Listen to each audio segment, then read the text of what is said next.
bop bam, zippity zap zoom. Hey everybody, welcome back to our first broadcast of the year for Karandrin role playing. My name is Kevin Manus Pennings, also known as Cracked Palantir, and I will be your host and game master for this episode 152 of Brise's Tale. And as always, my good buddy Max is here to play the beautiful and talented paladin Brise. Brise, say hello to the lovely people. And Max also. Hi, that's Brise's voice. And then, hey everybody. As you can notice, my background is different. You can guess Kevin has kidnapped me. I'm in a secure location because we heard that we weren't giving you enough Karandrin. So that's right. You're now.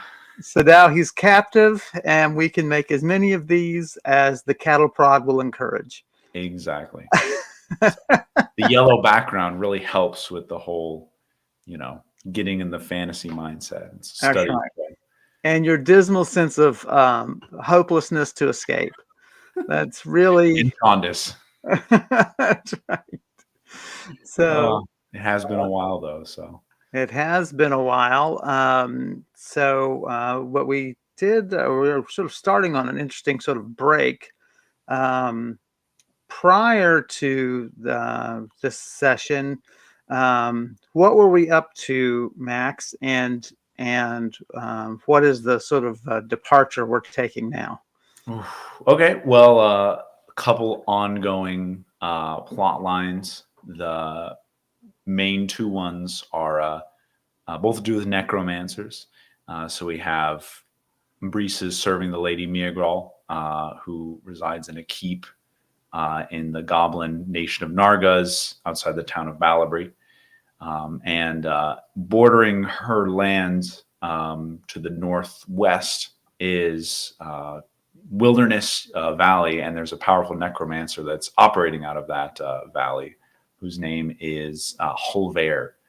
And we know that he is very dangerous, very ruthless, and he hasn't been there long. It's only been a couple weeks since we last kind of detected his presence.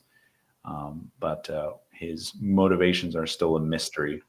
And we've been trying to gather information on him and figure out how to deal with him or what he might be plotting. And then on the other end, further from Balabri, closer to the city known as Convergence, is a great wilderness called the Vetch.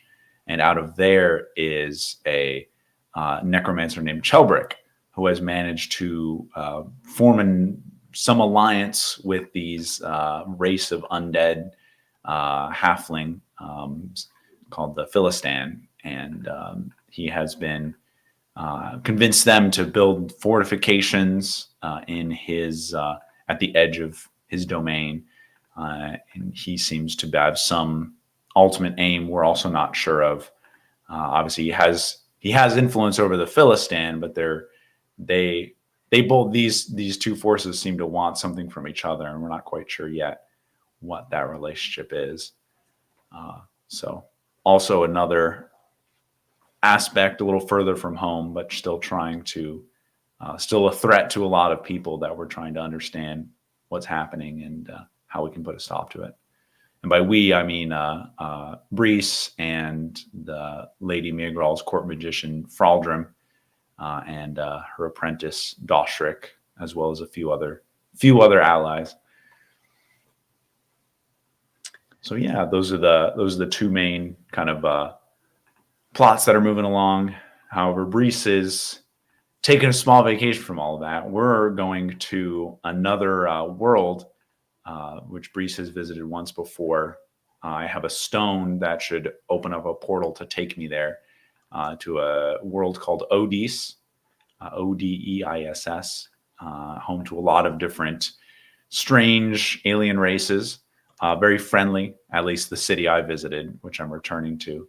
I have some business there that I wasn't able to conclude last time, including picking up some very unique otherworldly fabric and also a dress that was being tailored for me.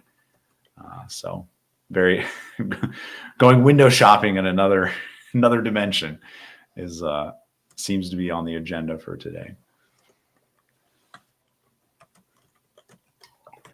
So yeah, we've got quite a break of from our normal worldly adventures to go to an otherworldly location, um, both for exploration and to tie up a few loose ends. You're hoping to see the you're hoping to see um, the scorpion-like beings. Is that right? That those are the ones who. The phenol, yeah, they produce the fabric, um, and then the dress was being tailored for me by the Chidari tailors.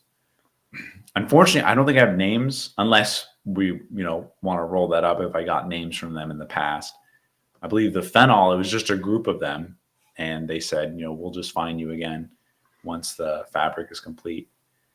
The Chidari were tailors. Hopefully, they had like a name for their shop. Maybe I would have.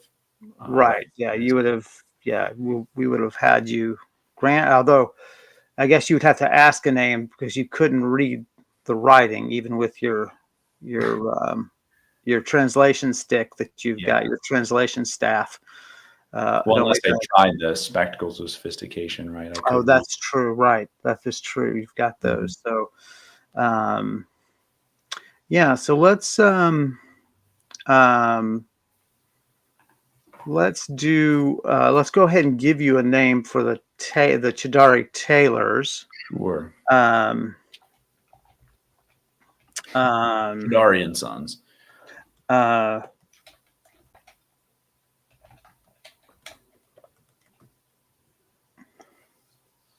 doesn't like either spelling of that.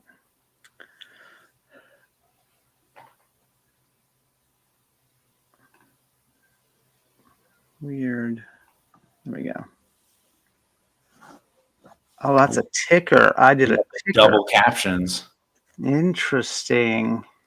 I did that incorrectly. I was supposed to add it up to the captions. Oh, interesting.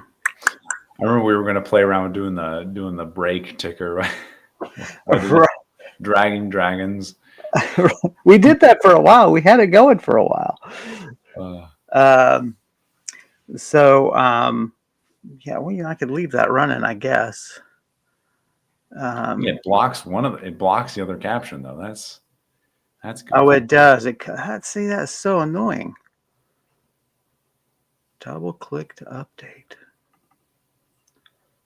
Yeah, we're gonna have to.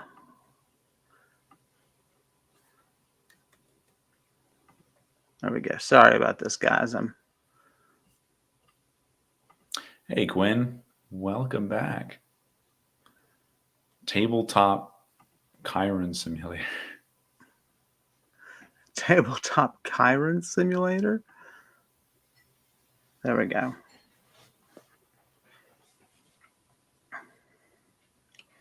Were they mouse-like or lizard-like, the Chidari? Oh, dang it.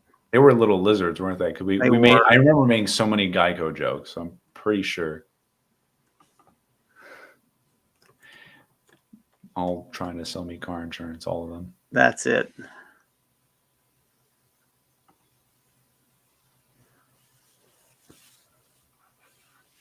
Yeah, we know that the Chidari are very talented at machinery, including machinery of war, despite their small size, and they ride around in interesting vehicles that allows them to kind of get around despite their size. Yeah, they're very mechanically gifted. Mm-hmm. And the Czech Seth we don't know too much about. I feel like I haven't interacted with them that much. No, we know that we've seen them in almost every walk of life here at the port. But I was scrolling through my notes. Apparently, they smell like honey. That's the only note I found on them. I should add that honey smelling. The Geico guinea pig. Tabletop. Quinn, you're gonna have to explain that simulator joke. I don't get that. Chiron Simulator? I'm not familiar with Chiron. Karen, Charon, I'm familiar with, but I just looked it up. Chiron An electronically generated caption superimposed on a television or movie screen. Oh, I had not. It's developed by the Chiron Corporation. I guess they came up with the concept. There you go. I don't know why it says the word was used in 1800 according to the little Google graph. That's funny. What a strange piece of knowledge Quinn shared with us. Of course, Quinn he's a big media buff. He loves movies and TV, so that is not surprising that he would have that knowledge. That's precisely the sort of thing I would expect him to know. So, less so about basic courtesy, but and hygiene, and other common knowledges. Anyway, so. So it's you wake up at mid-morning. Do we do your 3 rolls or not? Yeah, yeah. Okay. And no dreams of note. All right. We knew you woke up mid-morning. That means that was one of the rolls. Is how Right. late you sleep. And should note I'm still at 94 temp max exhaustion is Right. where it was. So. So we're going to roll a name for the Chidari Tailors. All right. Minix Fine Fabrics.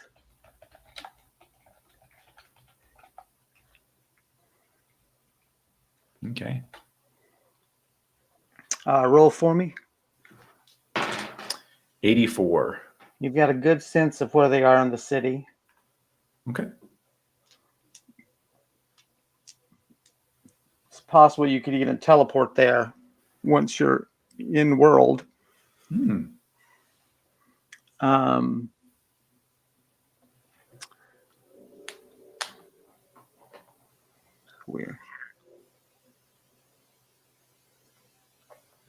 And then the phenol, I'm assuming I'm not going to be able to find them. However, they said that it's generally just an honor for them to produce the fabric. Right. Anyone. So I don't know how acceptable it is just to go on the street and find one and say, could you produce some fabric for me? Maybe I'll ask if that, before I create a scene, we'll ask if that's before Brise gets banned from the entire world. That's right. We'll ask if that's okay. One of the other features of Odis that we should mention before you arrive there is that that there's a form of punishment called being gray marked. Mm-hmm. And that's where the clerics of the region, which are predominantly Awan, these 8-9 foot high beings who are very, very strange, they can basically condemn an area, and it's marked with it's a gray striped pattern, is it not? Right. It's like outlined in gray. You can see. Yeah. And basically, people within that area, they can't leave, and they suffer confusion, discomfort for the duration of the punishment. Entering a gray mark area, you can enter, but you can't get out until the extent of the punishment has run its course. And so that's something that Brise will be on the lookout for, so as not to overstep. Quinn, I will say, in defense of love language, it's at least a researched concept from the guy who runs the Love Labs, who I forget his name, but he's a very well known researcher in relationships. So, and I forget how many. If Obi-Wan's on, she can tell you how many love languages there are based on this guy's research. But so it's kind of useful. It might help you with a certain relationship of your own that you live with, you're condemned with. But although I think you will already know one of those. Anyway, so you wake up, gather your gear. You're gonna So you need to mark down. Well, yeah, I knew it was John Gottman, Obi-Wan. I was just wondering about the That's love. my love language, John Gottman. That's it. That's anything about him. So just record, max record, the things you're going to take with you, because obviously it's going to be hard to operate if you miss something. True. And let me take a 1 minute look through my inventory here. So I've already got marked what I'm keep. Yeah, they don't really care too much about weapons. In fact, none of my weapons look like weapons in ODs. So.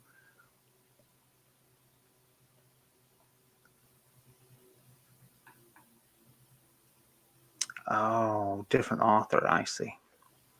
Sorry, Obi-Wan. Throat Punch Quinn.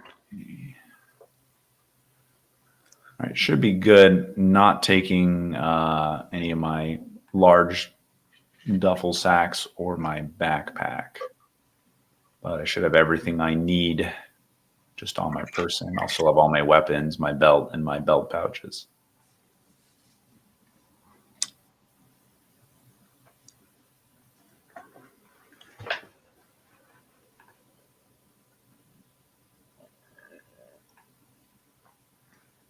All right. So you take a bath. There's no need not to attend to proper beauty. Have a bath drawn, eat some food, gather your gear.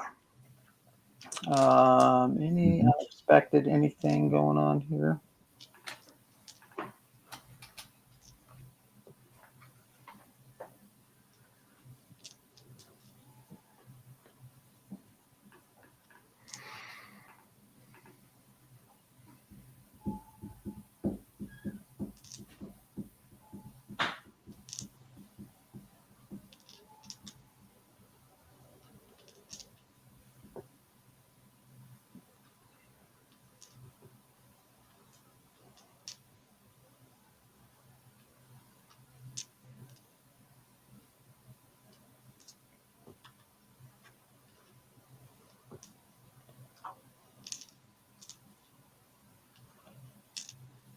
By the time you're ready, there is a note under your door.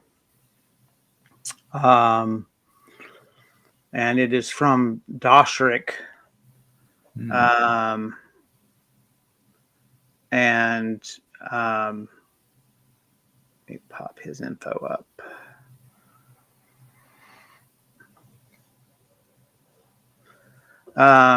Doshrik writes that Fraudrum has sent word that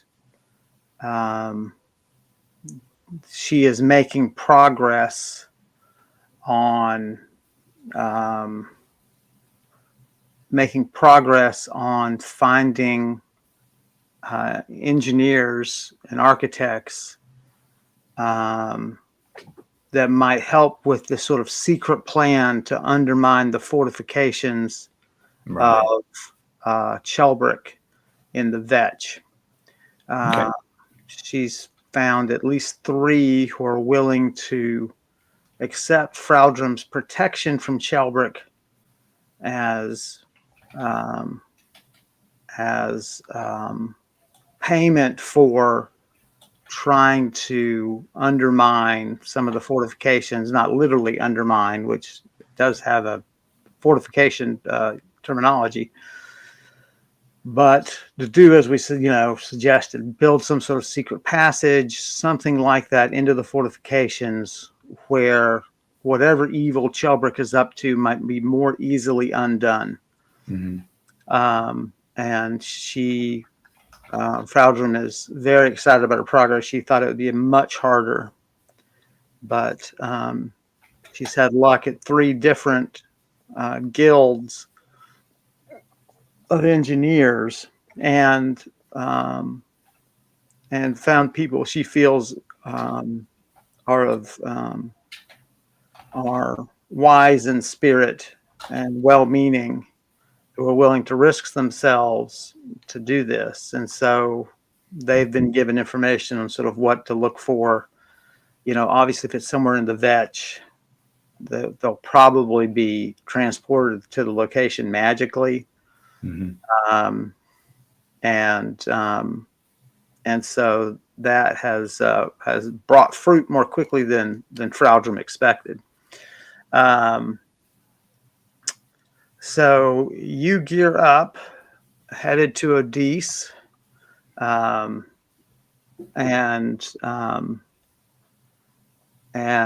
where do you want to go now? Yeah.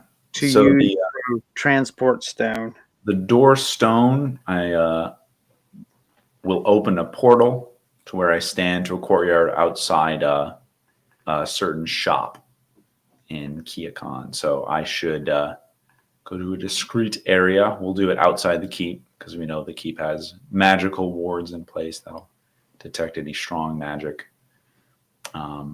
So we can walk out of the keep down the mountain a ways. Just find some place in the trees to try it out.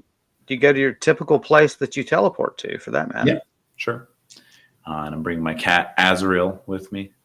Cat familiar.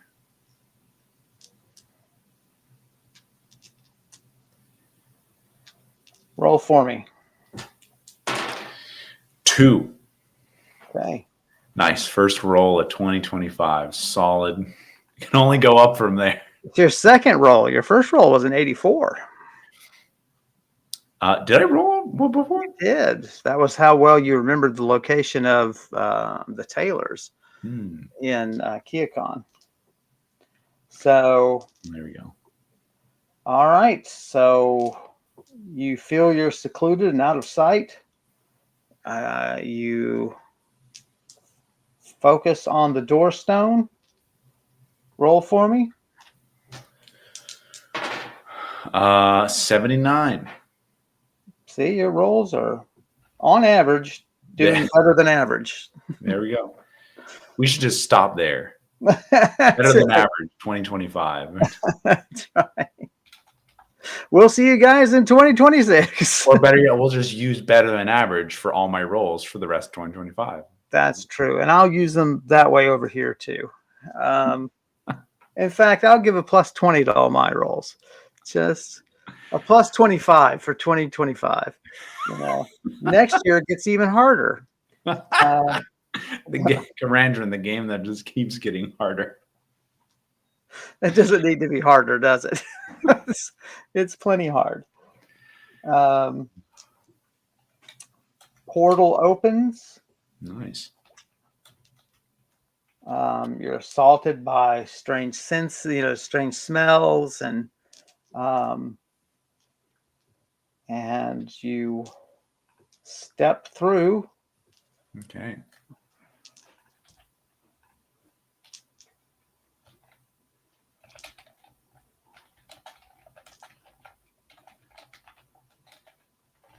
What's the race that runs this? Do you recall the race that runs this service? It was let me double check. Stone. I believe it was A1. I'm also expected to give this guy a sizable tip for if there's any guard here. Yeah. Yeah, it was a A1 shop. So the A1 are these tall, narrow beings, except their heads are these broad, amorphous, grayish black. They're capable of, they almost bubble and they undulate. Their eyes sit on top as two sort of bulbs, but they could submerge their eyes. It's very strange. The mouths are very wide and filled with teeth. But they seem very civilized. They don't seem overly aggressive, but they seem to dominate the clergy in this world. And here they worship two gods, at least in this nation, they worship two gods, whose names have suddenly escaped me. The creator is Obrieve, the creator god, and then the destroyer is Komat, Komat, that's right. the one who. No, I forget what his title is, but he's in 1 billion days, he's going to come and destroy everything. Right. Yeah, they have a countdown for the end of times. Which Kevin is also keeping track of in his. For my own life, it's just for my own life. It's about 64 days away. It's Oh God, that's depressing. it's for you. It's depressing for you. Oh my God.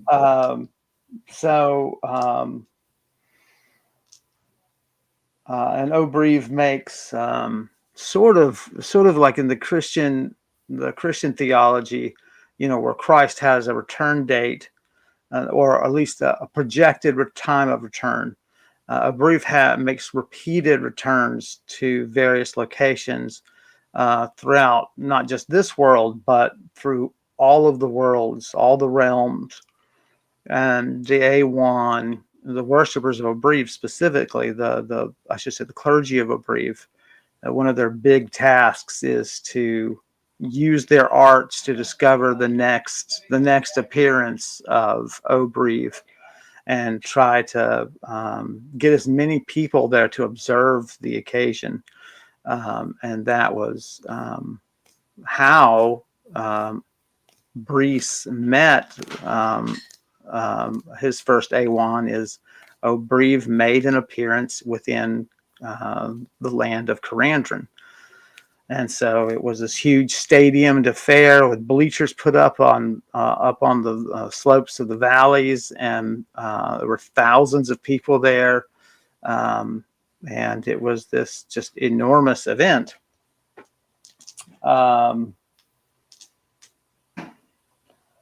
So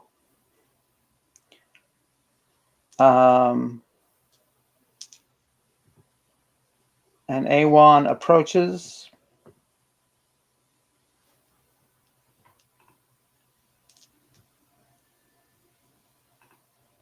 Do you need to take out your translation staff, or do they? I can't remember if they are capable of speaking your language or not. No, they usually have their own translation staff, but if he doesn't provide one, I've got my own Kelthorn. So walks forward with the staff, places it in the ground where, of course, the Kelthorn takes root, taps on the metal cap, the metal dome that tops the staff, and the dome flicks back to reveal, of course, this mouth and tongue. And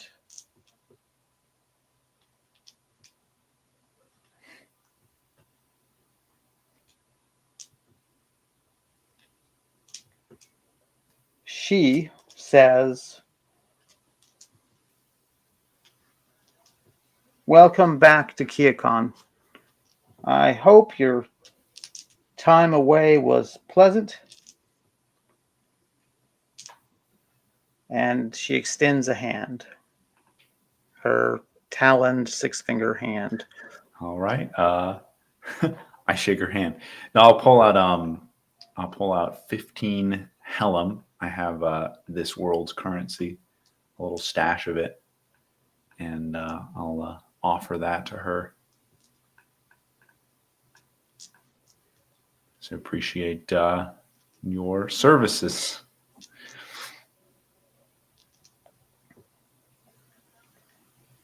Will you be returning the doorstone, or will you be using it here in the courtyard again? I will be using it again. Just as a reminder, please use it only here at this location. I ask, what happens if I were to use it elsewhere?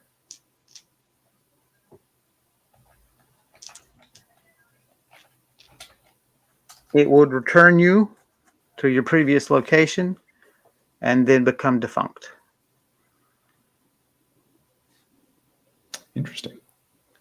It is tied to this location. And so to use it would stretch it immensely. Okay.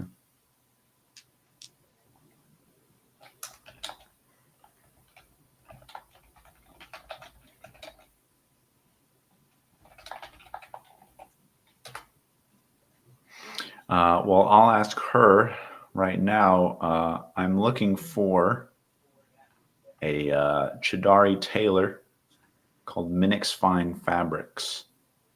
Do you know how I could get to there from here?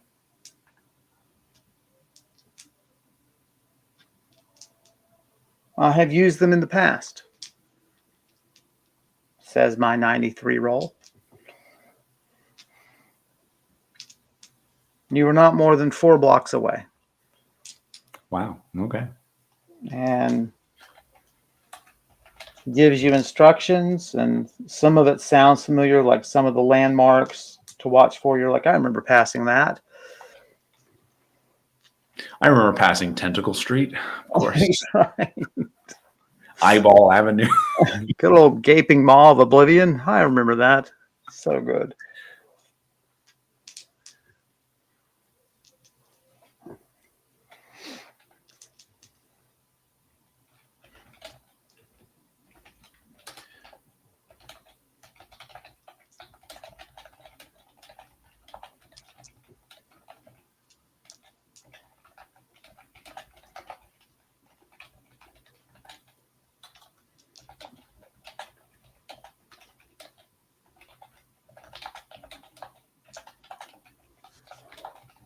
Okay. So I'll head off in that direction.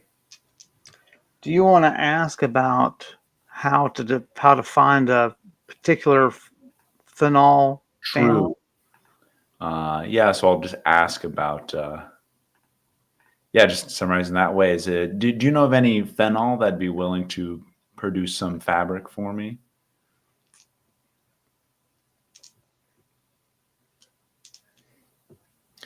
Phenol that's got a hankering for some fabric. It's such a strange concept. It's hard to. Well, and the A1 It's would interesting. It's just the A1 seems to agree with you. She's cocks her big, Mayor McCheese head, and she says, "You seek out that fabric."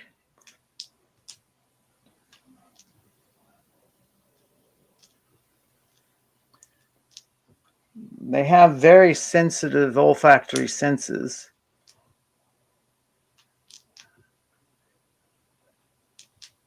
If they are looking for you, they will find you.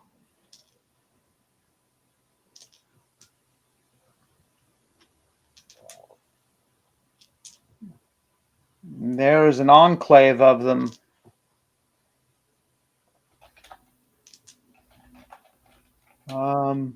in the same direction as the tailors. okay.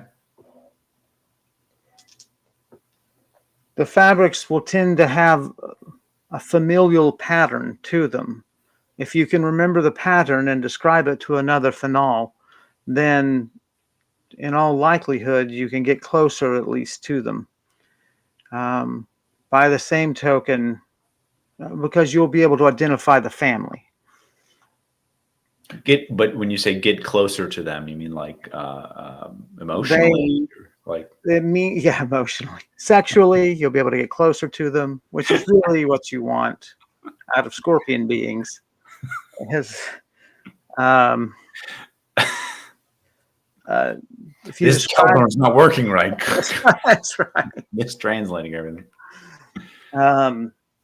They can point you, other phenol can point you in the right direction because they will have seen that pattern on other fabrics and can get you closer and closer. Oh, okay. So she's assuming I'm looking for a specific family's crest, I suppose.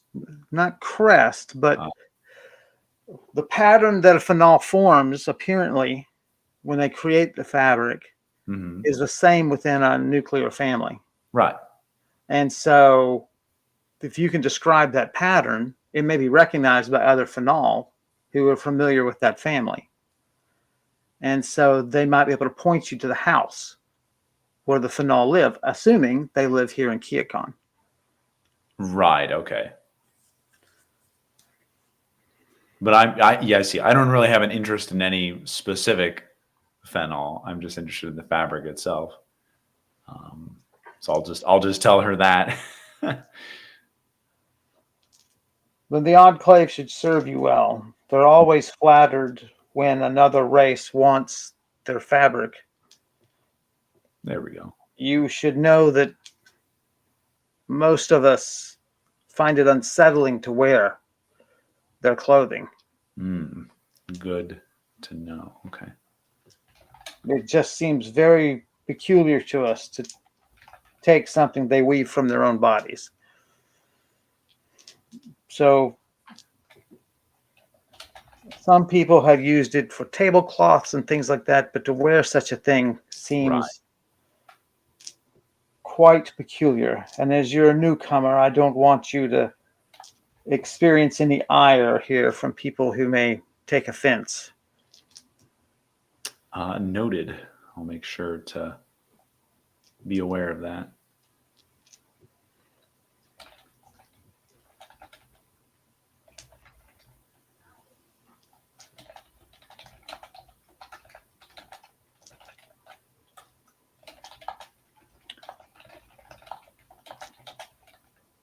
Made of the fennel fabric. So yeah, she tells you to pass Minix, and as you see more phenol, then you want to turn north and you'll come across their enclave without fail. It's not that large, less than 100 homes probably. But they are transplants from their own world, of course, who have found a life here for them.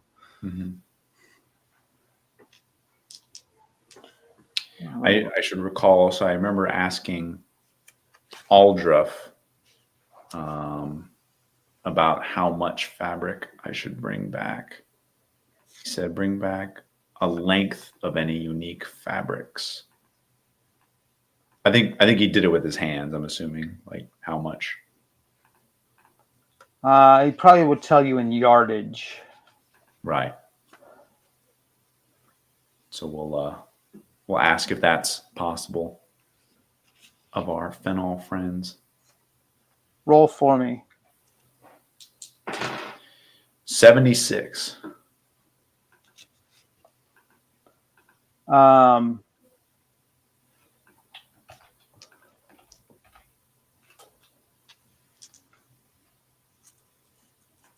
Yes, it may take them a few days to generate that much, but yes.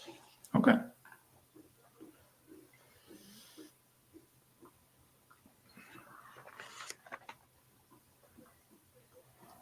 Forgot I should mention I've got a amulet of spell absorption that I recently purchased. Yes. I have to add it to my inventory, but there it is now. Just, in case anyone tries launching spells at me, you never know. No, I understand. Okay, then I'll take my leave and start walking towards the direction she indicated, towards the tailors. Roll and navigate. 20. Takes you a long while to get there. I should know what time of day is it here in OD or in Keokon. How should I roll that? There is no night in Keokon. I should roll it with 50. No one sleeps here. No one blinks here. Roll for me. 98. So you think to ask the Awan who helped you, and she tells you You also think to ask length of day. Sure, yeah. And so the days here are 23 hours. Hmm. Um, and it is it's only a couple hours earlier here. Okay. So it's not early morning because you're probably here at noon. So I guess it's mid morning because you probably would have left about noon Right. after gathering your gear and taking your bath, and then traveling down the mountain. So yeah, we'll say you left at noon and you've arrived here. They're mid morning, so Right. it's a couple hours behind. But then you'll increasingly lose an hour as their days are slightly shorter. I should write that down.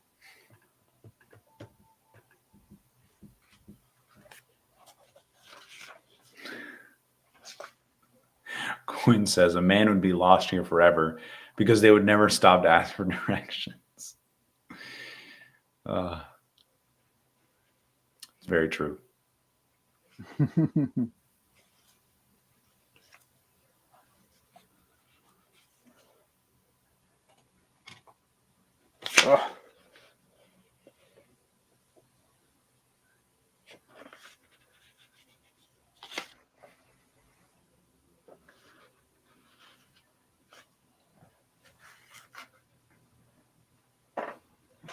I mean,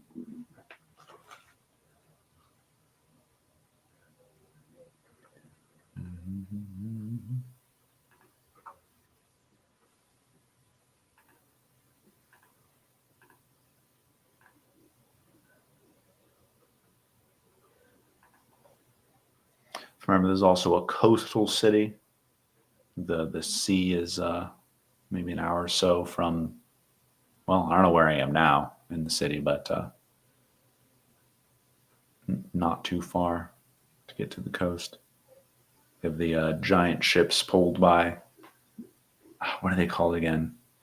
I always think the name of the race from your book, Kevin, the Culabrini. uh-huh. They're called something similar. Yeah, I've got actually those notes right here up. Um,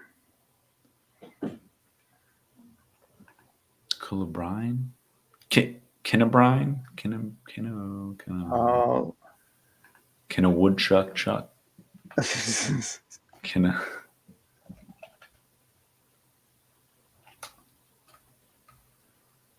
Oh man,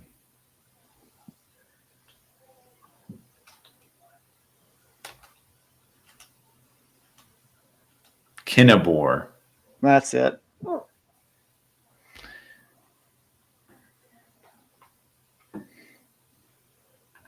Gwen is asking me if I shaved. I did. You can tell because I have bleeding in places. I like to use my razors until they cut me, and then I'm like, all right, time for a new razor. I'm bad about that too. I'm so bad about that. It just seems so wasteful. Like they're expensive. I wonder if you can sharpen them anyhow. Probably not. No, I don't know how you'd get in there to do that.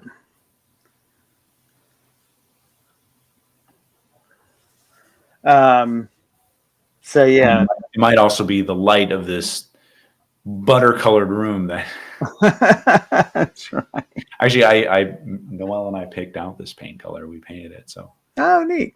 yeah, I think it's nice. So yeah, we'll start. Yes. Make it there. So with some Make it to minutes.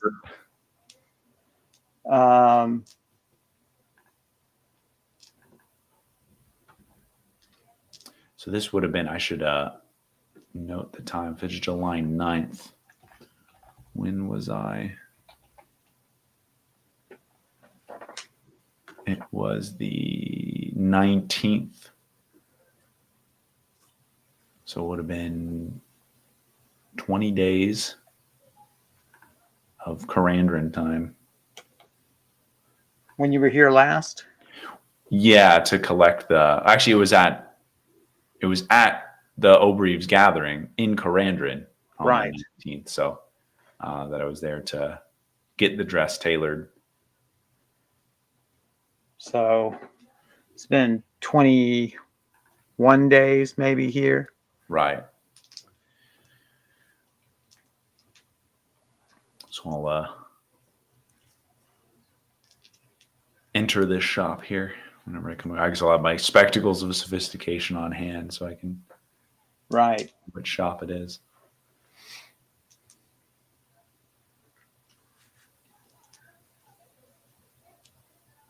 So walk in. Who runs this shop? Do you recall what race?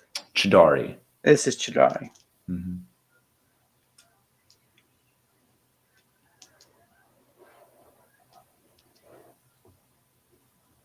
You're not attracting a lot of attention, which you feel is good as you walk there.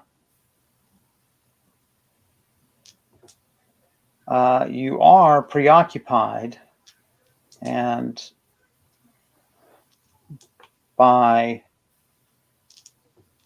Azrael's constant desire to eat passing Chidari. Darn it. And so you really are like drilling it into him. Cannot eat those. You cannot eat those. In fact, you don't know exactly what they can eat. You know what's so interesting is this otherworldly travel sort of thing. You would have invasive species. I mean, Absolutely, yeah. You won't won't really play with that much because that shit gets to a level of complexity that I don't think benefits the game.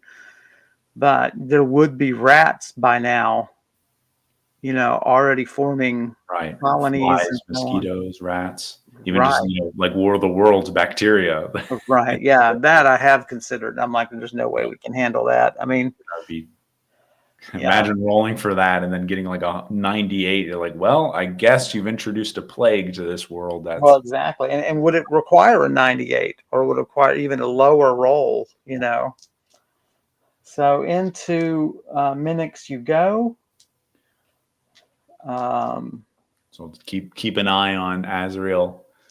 Or honestly, I'll just carry him as I'm in the shop so I can just stay on my shoulder. Mm-hmm. Stay right there. Stay out of trouble. Keep things out of your mouth. I'll just tell the Chidari, he just shows affection by chewing on people. That's right. What a good kitty. So they recognize you immediately when you come through the door. You're such an unusual looking creature to them. Did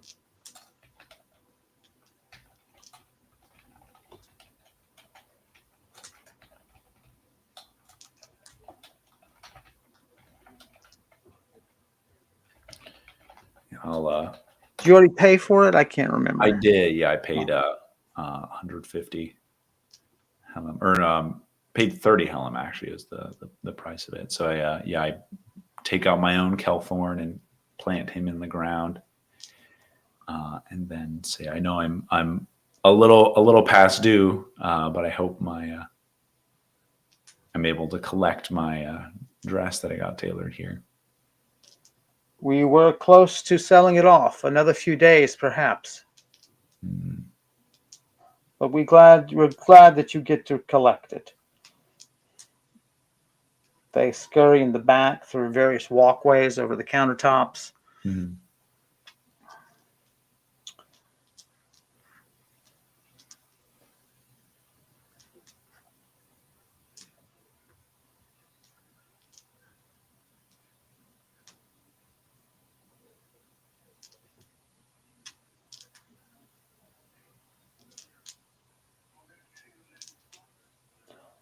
They bring it out in a rolled parcel wrapped in paper. And they it just comes rolling out on a little cart for them at counter height. Um,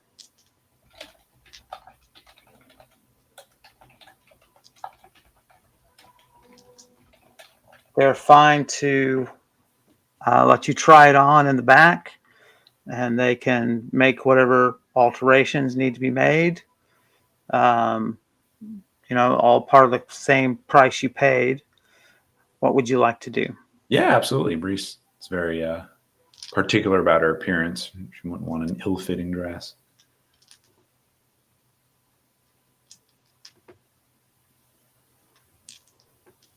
It needs significant alterations. Clearly, some unfamiliarity with humanoid body types. They apologize. And just like the sleeves are like just go down to the floor. That's right. We forgot how many horns you had, so we left 3 horn holes on the cowl, assuming that would be enough. Some of our species have 1 horn, but not exactly. Not humans aren't that horny. Let's be honest.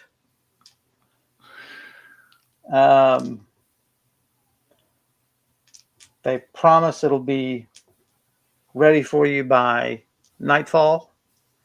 If you can bother yourself to return, but if not, they'll happily keep it a week without any additional charge. So, but they're very profuse in their apologies.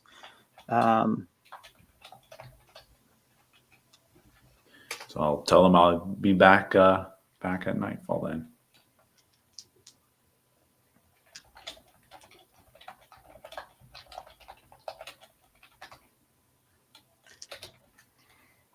Press on to the enclave. Yeah, so just continue down.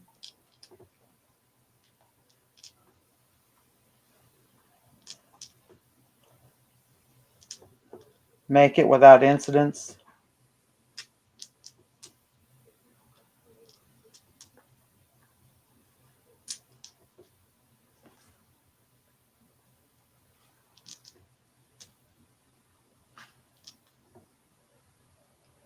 Roll for me. 87. So your plan is to just ask Phenol, right, about... Yeah, literally the last time I just asked them, if I could have some of that fabric, and they said we would be honored to provide you some, and I was like, okay. That's the extent of my notes of the interaction from last time. Right, but it occurs to you that you don't want to seem to be what am I trying to say? Making light of the honor by asking just the next person and then the next person and then the next person. Do you see what I mean? Right. To them, it's a great honor, and it would seem, there's like a word for that. I know what you mean. It's dishonorable to not honor their honor. Right. And so you realize you want to space it out by several streets, or limit the number of people you ask, maybe make sure they're geographically spaced so the rumor doesn't get around, and you're just not abusing their good graces by just sort of taking advantage of them. Right. And so Obi-Wan, how much fabric do you think you would need for a dress in yardage? 2, 3? I know we've had this conversation before for this very purpose, in fact. But shoot us a number in the chat, would you? And we'll assume that that's what you'll be asking for, even though we know that not all of the fabric you'll be using will be going to dresses. So the So yeah, you get there without incidents.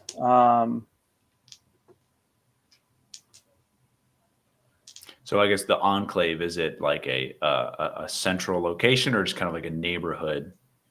Well, I mean, sociologically, the word would be a ghetto. That is one place of cultural identity. Hmm. Um, um, so Ghettos and cults, just Karandrin's full of them. that's right. So like Little China, or China, sorry, Chinatown, is it would be an example of an enclave of Right. one. I see. Uh, The image just popped in my head of a bunch of these scorpion people, just extremely racist Chinese. Chinatown in Kyokan. right. Well, that's why we leave it to imagination. That's right. Obi-Wan says depends on how wide the fabric is. Quinn suggests 2 to 5 yards, depending on the style, cut length, etc. Well, 5 yards, can't go wrong with that, right? Unless it just outlasts your time there. Right. That's the only thing. So, I mean, you could do a variety of 3 yards, right? And then let. Aldrich can make me mittens. That's right. Yeah, I'll just ask if I were to come back, in a day, how much could you have? I should figure out where I should, if I need to spend the night, where I could spend the night. I'm assuming Right. inns and taverns are a universal construct.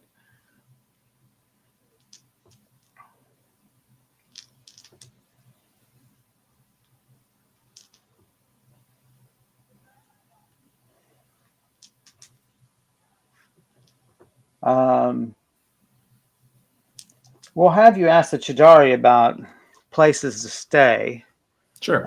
because you're already here and it's close enough.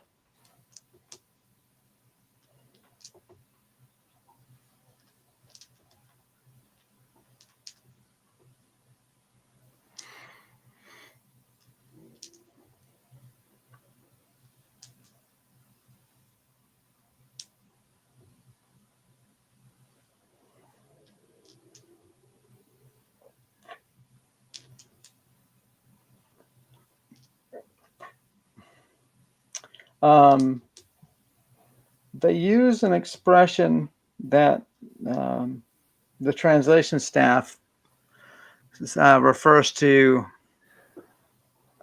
at least 5 to 6 separate donors.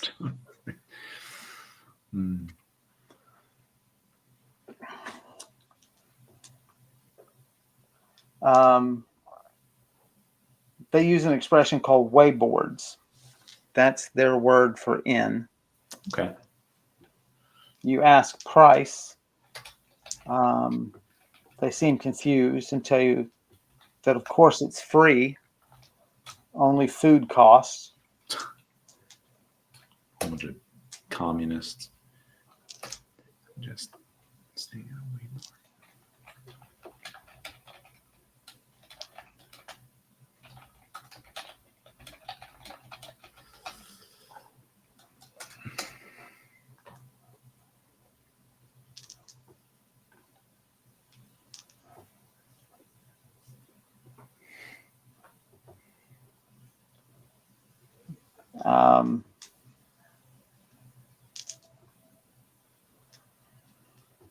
So you're confident you can find them. They point out one that's just a couple of blocks away to the south. Okay. That feels near enough to you.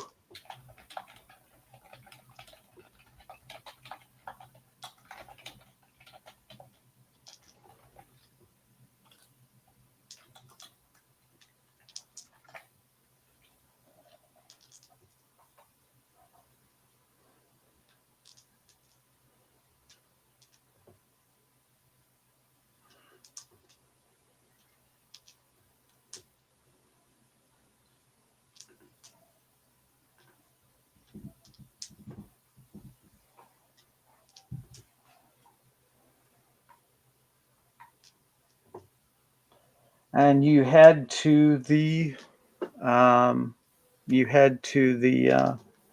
enclave. Right. To Fennel Town. That's right.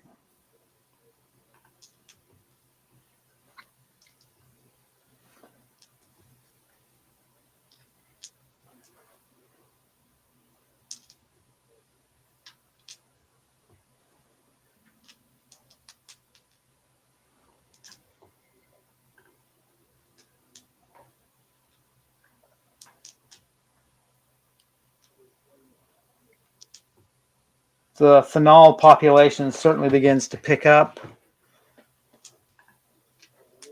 You go one more block in and then turn.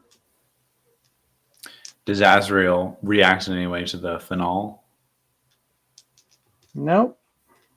A little nervous around them, but not hungrily.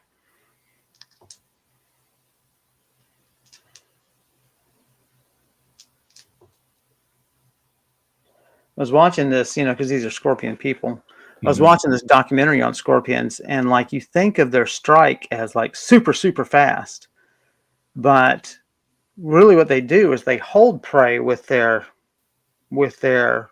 um, Their pincers. claws. Yeah. Yeah, and then yes, they can be a fast strike, but also they can extend it and then search out a place to finally penetrate and inject.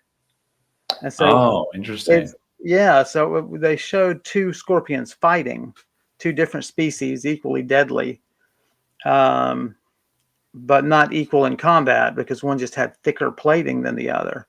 Mhm. And so that those two were at it, and the black of the pair, it just sent its stinger in and then just worked and worked and worked and worked and worked and worked and worked and worked until it finally found a junction between two plates and shoved it in there Wow. and killed his opponent. You just think of them going bam and retracting and that's it, but they really don't. They really can extend it and just hunt a weak Seems spot. like an appendage, yeah. It was really crazy. Gwen just says nature is so disgusting. After his previous comment, which I love, you Yeah. know, it's, that's what's disgusting. Nature, Let's get back to sewing flesh dresses, shall we? shall we? Uh, so yeah, unlike a lot of the other buildings in town that are made of, that light limestone sort of beige material, um, and these are much lower. For lack of a better word, they seem like they're hardened mud that's been sort of excreted or thrown and smooth and they let it run in layers. Um, very narrow windows. They had multiple chimneys. Um,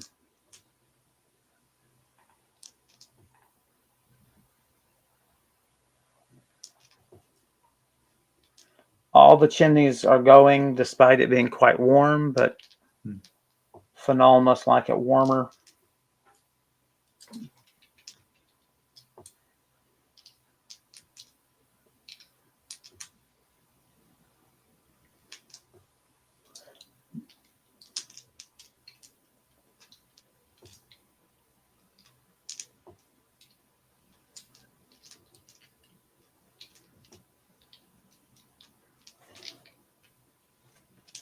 You're approached by a Phenol um, carrying a staff. Seems to have some sort of sash of honor across him or her.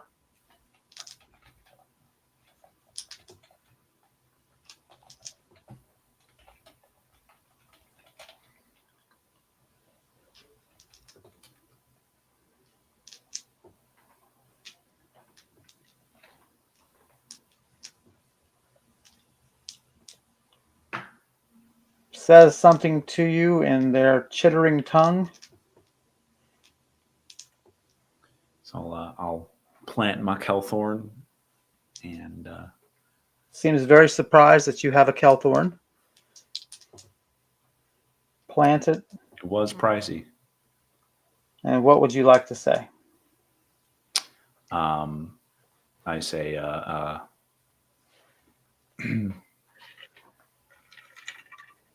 well, I just asked them to repeat what, if you could repeat yourself, please.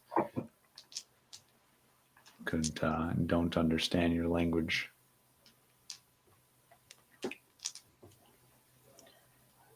You do seem like an outsider, your Kelthorn says on his behalf. Yeah. Yes, I come from another world.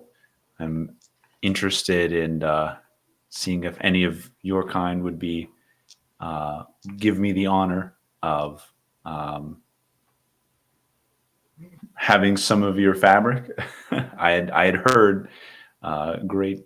Well, I should just say that I've known it to be a very very unique and interesting.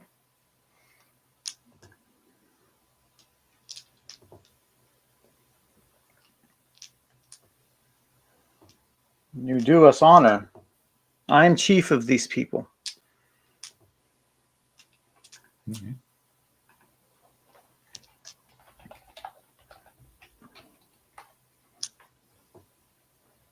His name is unpronounceable, but the translation of his name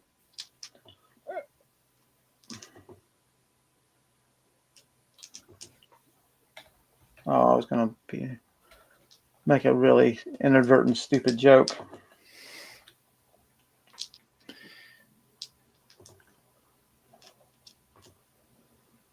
The translation of his name is Short Fire.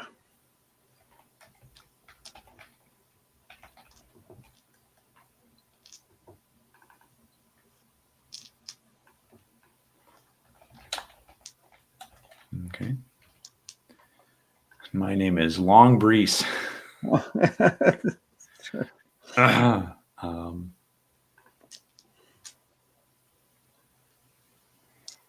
Yeah, and I just say I hope I'm not imposing by asking for something like this. But I'd very much appreciate it if there's anyone you know who'd be willing to provide me with that, with this service. There are 2 recent widows here in the clan.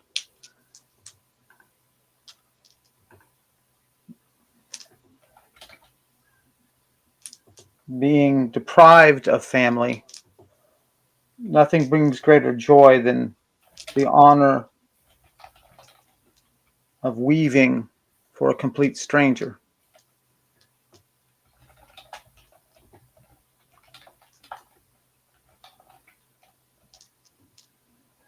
I'm like, no, I don't want any widow fabric. That's gross. It's going to be all dark and gloomy. Come on. No, I say that would be wonderful.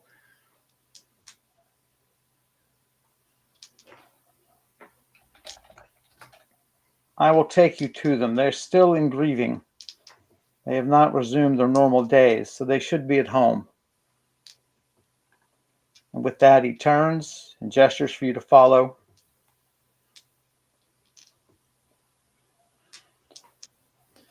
Yes, sir, ma'am.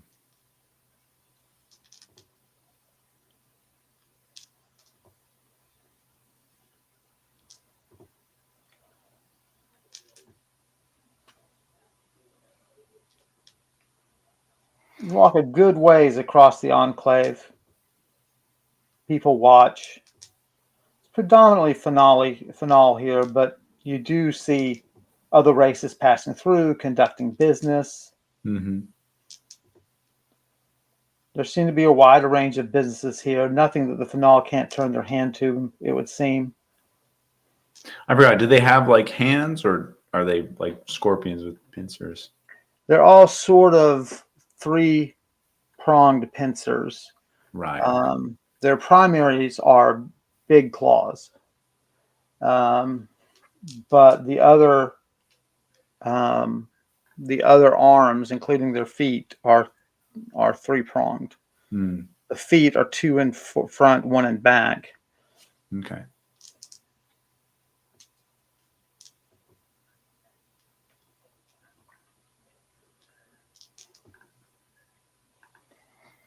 Brings you to a home, one of these sort of mud domed, narrow windowed homes.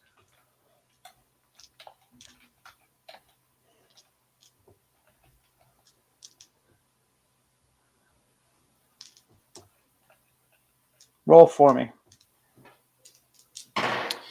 1. You are on fire. Nearly 80, 80-ish, 2. 80-ish, 1. It's your numbers are dropping, buddy. I'm keeping people on their toes. That's it. You have no idea what's going to happen. If I keep rolling high, then no one's gonna watch. I rolled for activity today. I rolled a negative 60. So you've not had any theft encounters or That anything plague's like really taking effect, isn't it? that. um, Oh. so come to a home. He raps on the door with his staff.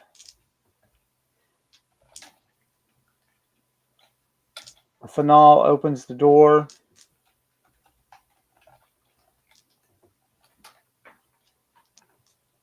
They begin speaking back and forth in their chittering tongue.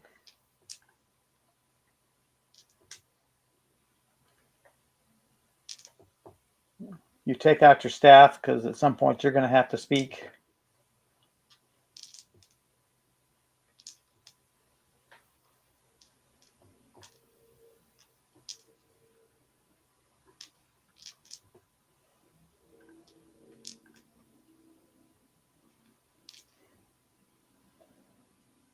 You catch the tail end of her response, one of her responses, which is, of course, of course. What a lovely distraction and a real honor.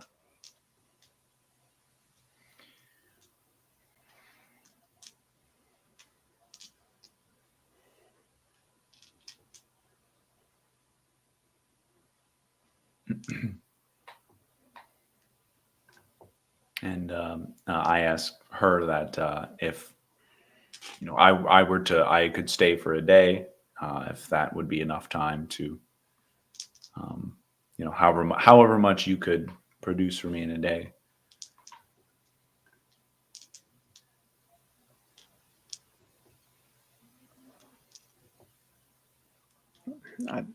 I can easily do your height in a day. Wow. Okay. That's I guess I'm like 6 feet, right? So it's probably 2 yards. Mm-hmm. Okay. I said that would be excellent. And I bow deeply. The width of it, you recall, is just under 6 feet. So it's a good deal of fabric in terms of square footage. Okay.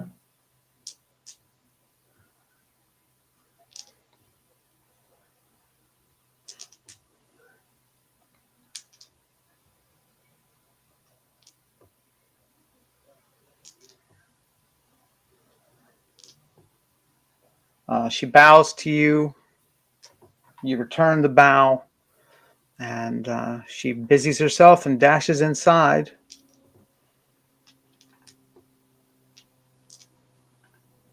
The short fire shuts the door behind her, or shuts the door for her, maybe I should say.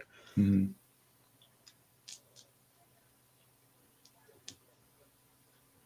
And he thanks you. That it will alleviate her grief considerably.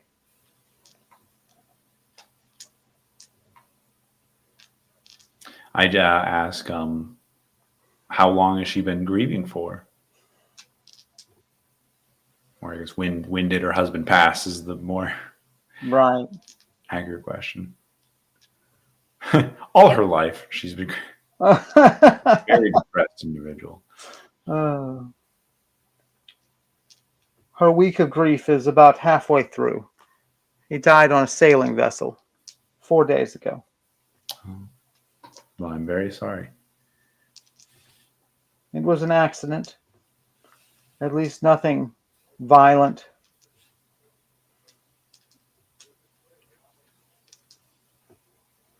Apparently, a rope broke when it shouldn't.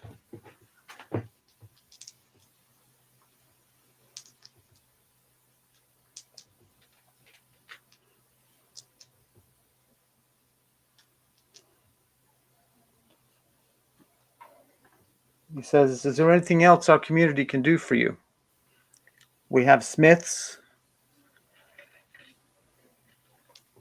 tanners. I don't know, actually. I guess Brise is interested in art. So I asked them if they have any anywhere they might keep works of art or anything related to their history. I'd be interested in seeing.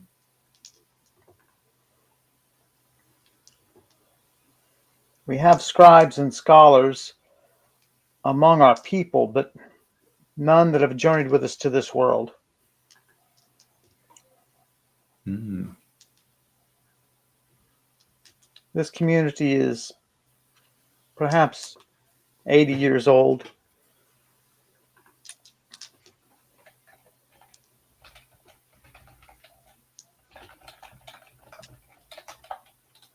We found opportunity here.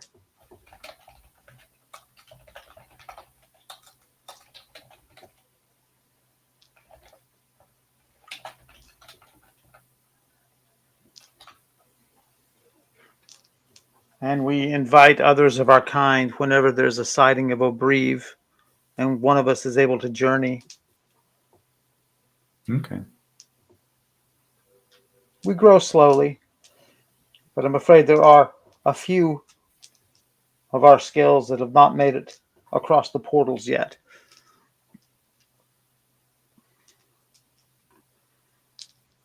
Then I just asked, what is your homeworld like?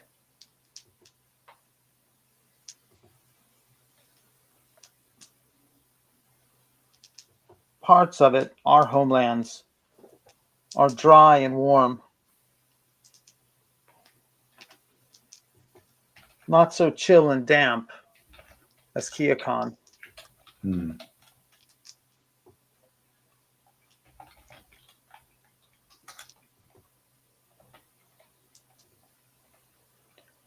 But there are places on our world, much like this. It's as varied as any other place, I suppose. That's fair.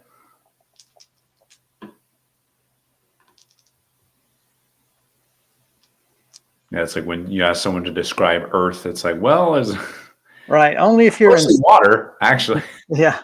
Lot of Only salt. if you're in the Star Wars world, you're like, oh, it's the forest moon.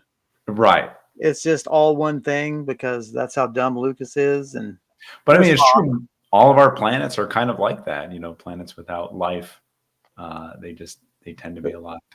But even then, you get massive temperature differences. They are barren without life, but you get massive temperature differences. You know, I guess it's just our perspective of them not having life. We don't see as much variety in them. But right. Once you say lifeless or just cold, you know, you don't really deal with it. But like you take Mercury as a great example, right? Like the one side is constantly, I forget how many degrees, you know, 600 degrees or something. right. And the other side is near absolute zero. It's like, you know, 20 degrees above absolute zero, you know. And, you know, and all those places have mountains and so on.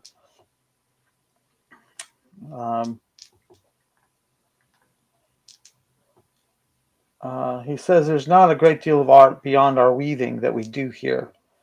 And as you must know, we do that for family. Right.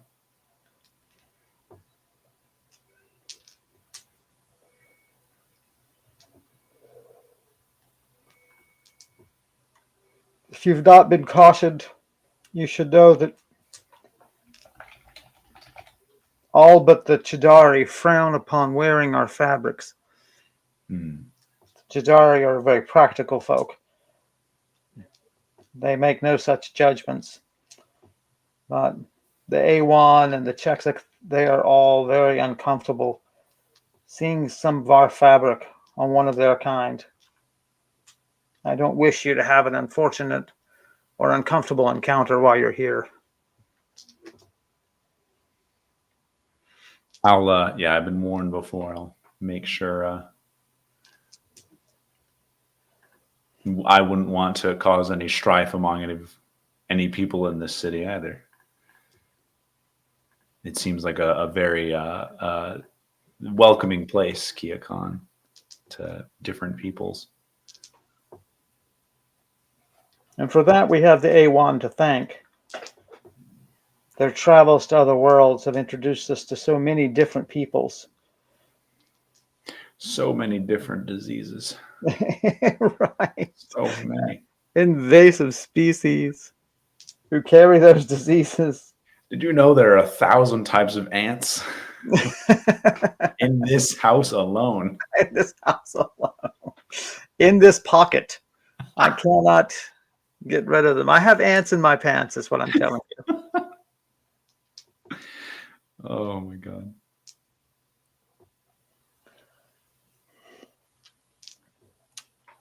Well, if there's nothing else, he wishes you good day.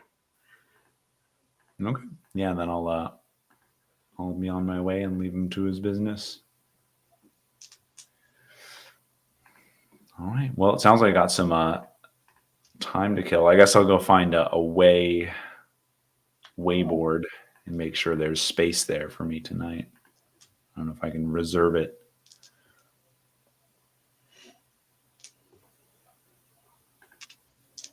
You follow the instructions of the Chidari. Make it out of the enclave fine. Mm-hmm.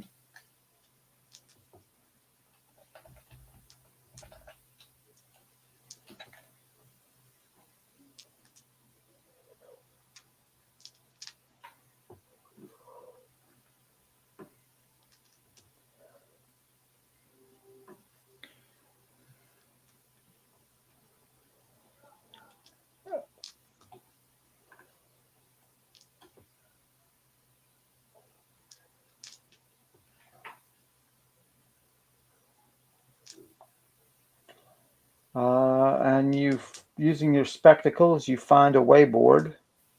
Okay.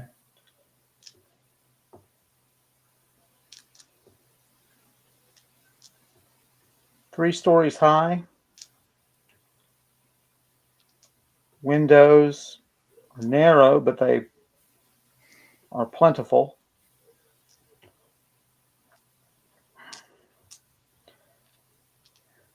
You walk in. The bottom floor, the center of the bottom floor, it's very large, these buildings. And it's like a marketplace. I tell you what it's like. It's like being around a bunch of food trucks. There seem to be all these independent vendors, Right. benches and pots and pans behind them, fires going on, a counter in front. Some people are selling drinks only. Some people are selling food only. And then in this open first floor, it is beds off to the side. There's no multiple rooms. It's one giant room.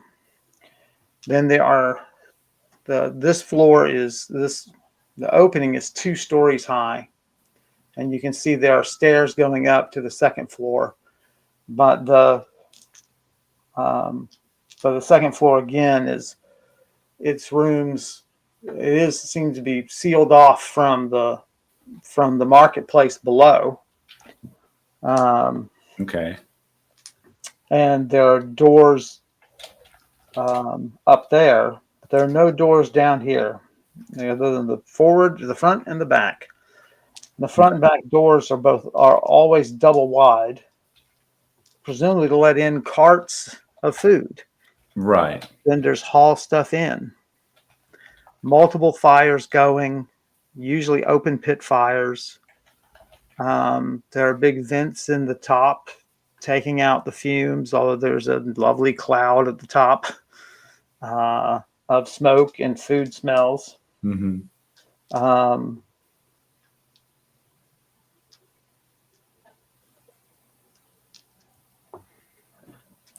Well, who do I gotta see to get a room around? I know, I guess if right? it's free, they just expect you to kind of like pick a place, right? I'm not sure they keep track of who's coming in or out. Does it seem like anyone's keeping track? There's a little counter as you walk in. So it's Okay. a few feet just before the entrance to the marketplace. Chidari run. City is predominantly Chidari.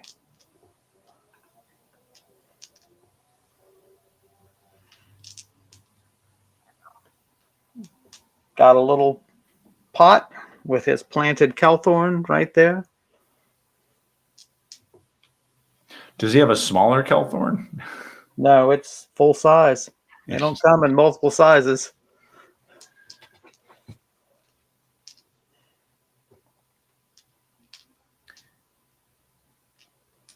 And well, so once his Kelthorn activates, I'll tell him that I've my first time being to a Wayward. I'm not sure if is it possible to reserve a room with a door that can lock? Only the upstairs rooms, the Okay. quiet rooms. They keep out the noise of the marketplace and some of the smoke.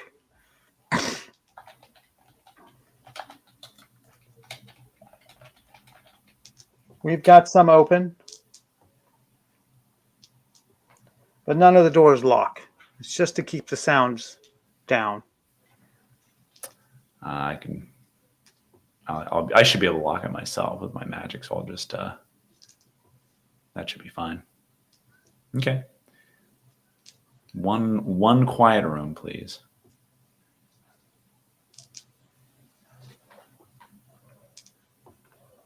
He says, just go up and start opening doors. Okay.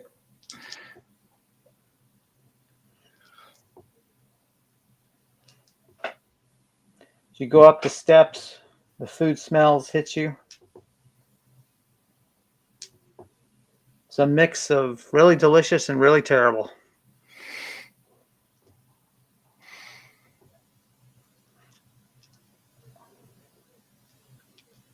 First door you try reveals to you that it's no different than it is downstairs. There is a single wall that encloses these areas. So you would have to Oh, lock every door on the second floor.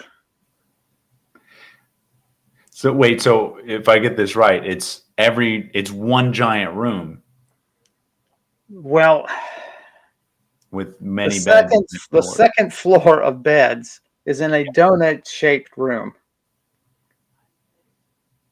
Okay. That makes sense. So it's essentially as though you built a catwalk above the first floor, loaded it with beds, and then built a single wall that goes around the exterior of the catwalk. Right. So basically, if you hop in a bed, you can see the next bed next to you. You can see the next 10 beds in either direction.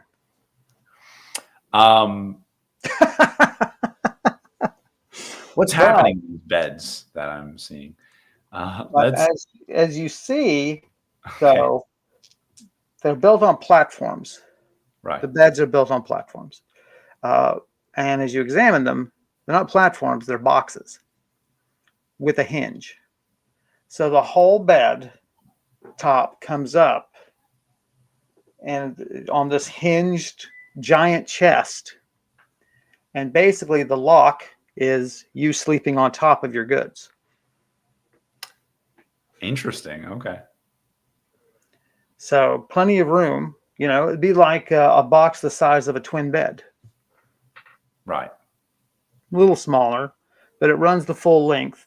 The hinge and the platform run the full length, and it's heavy wood, so you can definitely lock that using magic. There is no locking mechanism otherwise. There's no hoop and catch like you could put a padlock on. Right. But certainly using magic, hopefully, it'll work here. Before we settle on this, we'll check the third floor to see if it's identical to this floor in terms of no privacy or reduced privacy.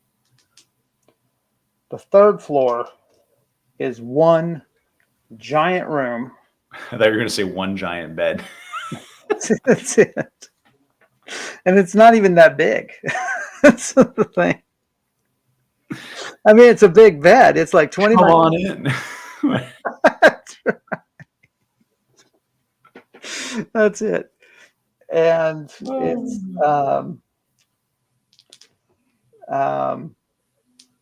so it's just, I mean, it's got to be 100 beds up here. Wow. All platform beds with that cover a box, basically, right? Mm-hmm. So you can't really store stuff here throughout the day. Right. But you can certainly protect it while you're asleep, while you're reposed.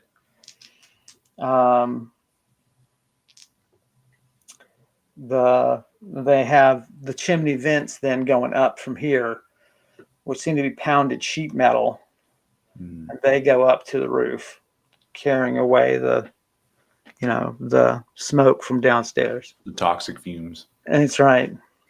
So food smells are everywhere here, less so than they were. They were less in the second floor. So. Okay.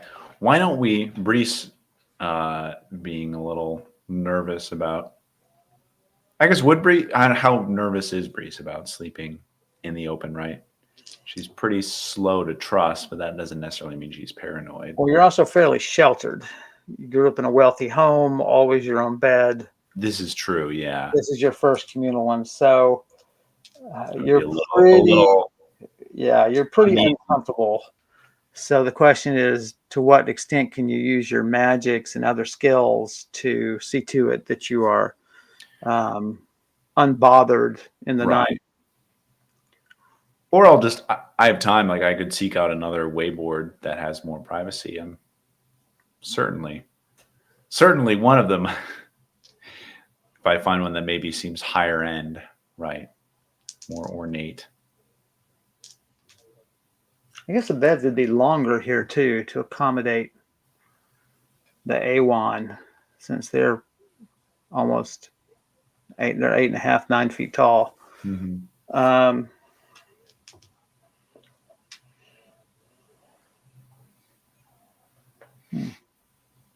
Alternatively, I could just ask to sleep in someone's home. This is true. If you think that's something that's culturally acceptable, if you want to take that gamble. So I'm far from home, please. Exactly. I need shelter. Thank you. By the same token, you could, pick out a location, teleport to it, and just camp out. I don't know about that, because I don't know what the wilderness in Odisse, contains. And this is true. I think I'd rather take the social, sleeping in a public place versus sleeping in an unknown wilderness. I understand that. You head out. Chidari, of course, recognizes you immediately. He said, "I told you the room's up there." I just tell him I'll be back. Do you want to ask? Well, I guess so. Yeah, I just say if there are any other wayboards that might have more private lodgings. but possibly a bed surrounded by 4 walls.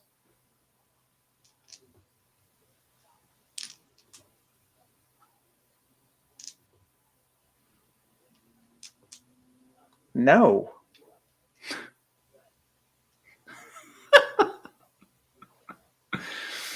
All right.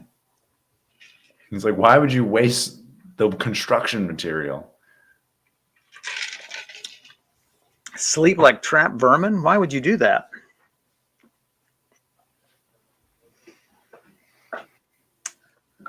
What say you? Well, I guess I have no choice. Well, you have odd choices. That's what you have. Exactly. Yeah. I mean, I could inquire further about, is there any place where I could sleep like a trap vermin besides a wayboard? As you can tell, I'm fairly new.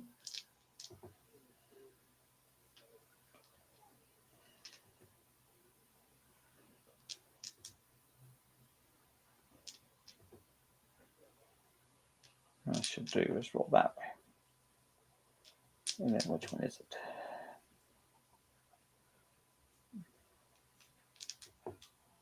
There are checks that take boarders. You would probably sleep with the family, but they sleep in large rooms. They would make sure you're comfortable, but it wouldn't be free. It would cost you. Oh my God. Your people sleep in separate rooms? Yes. Unless you know them very well. Guys, welcome to the Karandrin episode where Brise hotel reservation goes horribly wrong. That's right. Just trying to find a place to sleep. I have a memory of being a kid. I remember being really young and my parents probably driving for like 2 hours to like find we were in some city somewhere and just every place was booked for some reason. I remember just being like, Mom, why don't we sleep in the car? I'm so tired. That's right. I had a bit of that one time.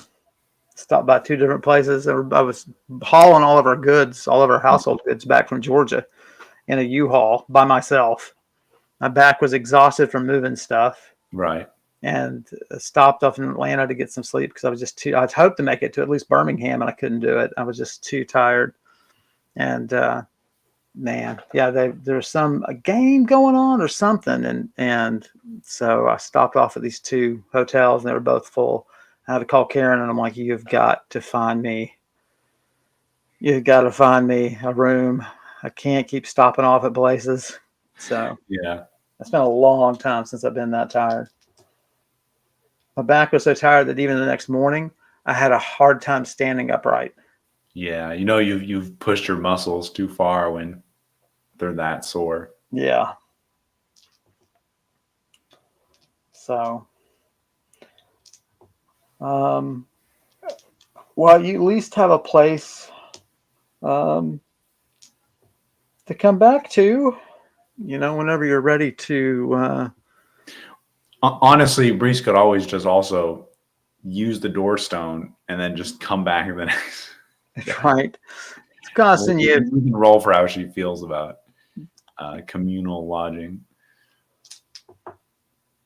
Her little hoity-toity rich upbringing. I rolled a 1. She really doesn't want to do that. Oh my God.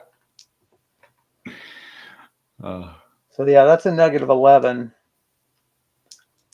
I mean, certainly in terms of, you feel like your goods will be secure, Mm-hmm. The question is just what can you do just to make sure that you get some sleep and you're not just up all night just feeling uncomfortable with people around you. I got potions of sleep. Bam. Just give it a little like whiff, It's like smelling salts, but Little behind the ears. That's what a potion of sleep is. It's just chloroform. That's all it is. Does this smell like chloroform? I love that joke. So, yeah, I have CP. We're wrapping up. We have CP. Oh yeah, wow, 8:40. So we didn't even take a break. Oh my gosh. Yeah, I thought we'd just play through. We seem to be at a good place. So, so yeah, let's we'll just leave you here pondering your boarding question. And guys, we're gonna wrap this episode up. We should have a flag or something. So difficult to find. But thanks for joining us. We really appreciate it. Don't forget to like and subscribe. If you think we're doing a good job, don't forget to hop to donorbox.org and send us a little love. You got to hear more from Max because he's got a great voice and interesting thoughts on video game music and soundtracks. So go look at his YouTube channel right there. Thanks as always to Elliot Dunovitz for their terrific art we use for Brise's character almost every episode. And you want to see more of their work, then go to artstation.com/Tortolua. And hey, I've written a novel that some people think is pretty okay. And if you want to read it, go to Amazon and get you a copy. Max, why don't you say goodbye to all these lovely people? Yeah, thanks for tuning in for our first episode of 2025. And we'll see you next week with some more fun stuff. That's right. Good night, everybody. Good night.